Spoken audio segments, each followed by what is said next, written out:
इस दुनिया में सबकी रीति, स्वार्थ लाय करे सब प्रीति। प्रेम सिर्फ और सिर्फ स्वार्थ में छुपा है। आज का मनुष्य इतना स्वार्थी हो गया है कि सिर्फ अपना ही स्वार्थ सिद्ध करना चाहता है, अपना ही स्वार्थ बनाना चाहता है। वह स्वार्थ सिर्फ और सिर्फ माया के लिए। फिर वही सोचता है माया से सुख और ढूंढता है माया में आनंद।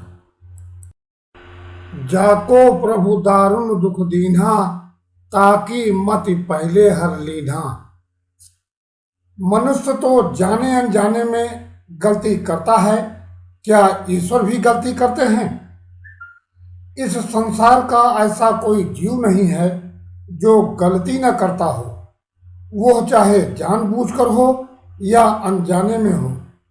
परंतु आज का कलियुगी मनुष्य माया के चक्कर में इतना मायावी और अहंकारी हो गया है कि गलतियों पर गलती किए जा रहा है और दूसरे की गलतियों को बताने में और उन्हीं गलतियों में से माया को ढूंढने में अपना जीवन लगा दे रहा है।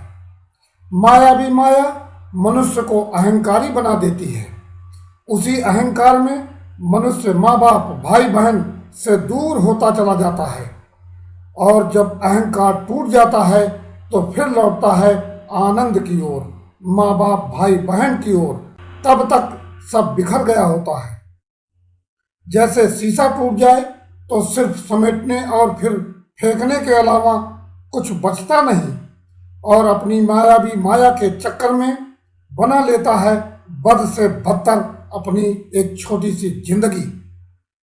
जैसे एक घर परिवार में बाहर से आई हुई लड़की यदि मायावी हो गई तो घर परिवार को अपनी माया का रूप दिखाकर नरक बना देती है, जहां मनुष्य एक पल भी नहीं रह सकता। यदि वही लड़की संस्कारी घर परिवार में आ जाती है तो इस कलयुगी रूपी संसार में, इस मृत्यु लोक में भी घर परिवार को स्वर्ग बना देती है, जहां प्राप्त होता है एक अलौकिक आनंद और व्यतीत होता है एक सुखमय जीवन। परंतु इस मायावी रूपी माया का इतनी विकराल स्थिति हो गई है कि इस कलयुग में मनुष्य को अब आज के इस कलयुग में बच पाना मुश्किल प्रतीत हो रहा है। माया वो माया है जिसके डर से डर भी कांपता है। यदि मनुष्य माया के जाल में फंस गया तो निकल पाना शून्य हो जाता है। जैसे मछुआरे के जाल में मछली फंस जाए तो उसका भी जीवन शून्य हो जाता है, वैसे ही मायावी माया में मनुष्य फंस गया तो उसका जीवन भी शून्य हो जाता है। मायावी माया मनुष्य को चंद दिन, चंद महीना, चंद साल तक सुख देती है, परंतु उसके बाद फिर क्या कहना। जब दुखों का पहाड़ टूटना शुरू हो जाता है तो सिर्फ मंजर ही मंजर जीवन में बंजर बनकर रह जाता है, न कोई मदद करने वाला होता है।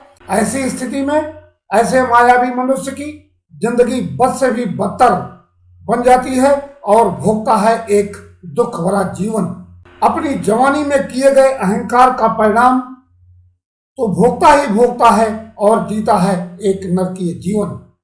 और फिर किए गए कर्मों और गलतियों का प्रायश्चित करने ढूंढता है मंदिर, मस्जिद, गुरुद्वारा, चर्च, देवी देवताओं की जगह, जहां वह भी ईश्वर उस मायावी मनुष्य को देखकर अंतर्ध्यान हो जाते हैं, ताकि ऐसे व्यक्ति की शक्ल न देखूं कि जिसको मैंने मनुष्य के रूप में जीवन दिया, उसने अपने जवानी में मेरी तो क्या अपने माँ बाप और गुरु को भूल गया और फंस गया अपने अहंकार के माया जाल में। जवानी में मनुष्य यह कभी नहीं सोचता कि मैं भी कभी बूढ़ा होऊंगा।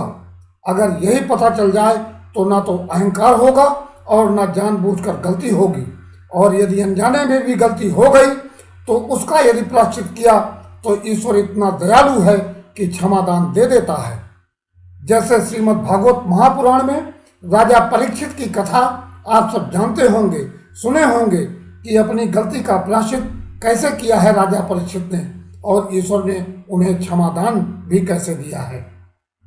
और राजा परीक्षित ने प्राप्त किया देवलोक। उसी प्रकार कलयुगी नर मानव मनुष्य को अपनी गलतियों का प्रायश्चित कर एक आनंदमयी जीवन प्रदान करने के लिए ईश्वर की आराधना, पूजा, तपस्या करनी चाहिए ताकि अगला जन्म ईश्वर किसी ऐसे अच्छे परिवार में दे जहां आनंद के अलावा और कुछ भी ना हो। ईश्वर ने भी बहुत गलतियां की हैं जो शास्त्रों, वेदों, पुराणों आदि में वर्णित है, परंतु उन गलतियों को सुधारने के लिए स्वयं भगवान ने भी प्रायश्चित किया है।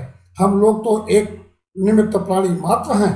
अस्तु, मनुष्य को माया का त्याग कर आनंद की खोज में अपना जीवन अर्पित कर देना चाहिए ताकि अपने परिवार का जीवन एक सुखमय, आनंदमय व्यतीत हो सके। आनंद में माया है, माया में जीवन है, जीवन में सुख है और शांति है। बस इसी कामना के साथ मैं हूँ पंडित टीपी त्रिपाठी। कथा को अपने जीवन में उतारें, चैनल को सब्सक्राइब करें, अगली कथा का इंतजार करें। जय श्री राम।